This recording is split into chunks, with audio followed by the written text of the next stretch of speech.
one book that you would say that inspired you to write, what would that be? That was originally inspired?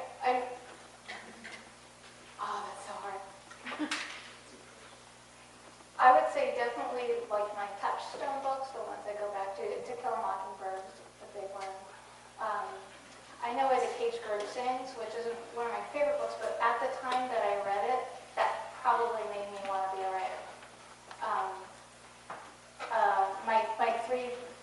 My four favorite books ever, till I go home and I think Zora Neale Hurston, Eyes Were Watching God, William Maxwell, They Came Like Swallows, James Baldwin, Go Tell Them Now, and Tim O'Brien, The Things That Care. Those are probably my top. At what moment did you realize that you were a writer, that this is what you wanted to do? Did it kind of like strike you?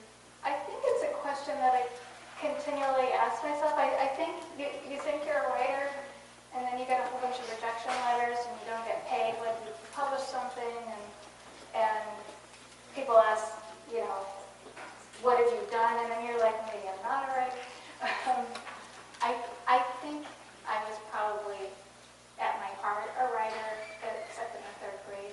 I think I was already an observer. I was already an eavesdropper. I was already liked things that were quirky. I already was crazy about poetry and rhythm. And then I keep coming back to it. You keep setting a goal, and then you don't meet the goal, and you're like, maybe I'm not a writer, maybe I just suck. And then another story comes up in the back of your head, and you start working on it. So I don't know. I'm told there's a student. Where are you? Raising your hand over and over again back there. There she is. Oh, I'm so sorry. I was wondering, how long did it take from the time you wrote the first word to it getting published? How many drafts did you do? First, tell me your name, because you've been waiting for so long.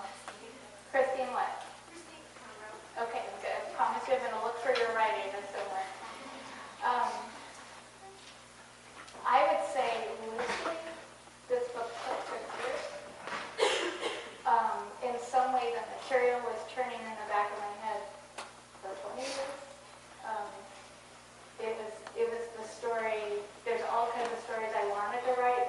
There's kinds of books that I prefer to read more than the one that I wrote. I'm big into Greek tragedies. I'm more into big, dark fantasy stories sometimes. But I would say I never wrote a complete draft. I have a friend who does that, and then she'll be like, she writes one draft, and then by the third draft, she is done. I think I'm more like picking away. I didn't even know I was writing a novel, and then all of a sudden I had this scene, and then kind of attached it to something else, and then it didn't work, and I scrunched it up. So there was no real coherent, probably thousands, And also, once I took the entire manuscript and threw it away and deleted the file. So I do things like that too. So I don't know if that counts as a draft. But I'm very, I have issues with like self-inflicted harm with my writing. So I do things like I hate it and I'm going to burn the whole thing, and then I just do. But don't recommend. So what do you think? 2 or 3 more questions, and then you can Okay. Does that feel good to everybody? Lori? Yeah. So I know that you have to kind of like set aside a time and then kind of maybe a plan of right. But what do you do when you face that sort of writer's block moment where you can't? Oh, I have so many answers for that. One thing I do is I go for a walk because I actually think better when I get out of my chair. Also, you can't go on Facebook and eat and do other things that are totally enjoyable and distracting.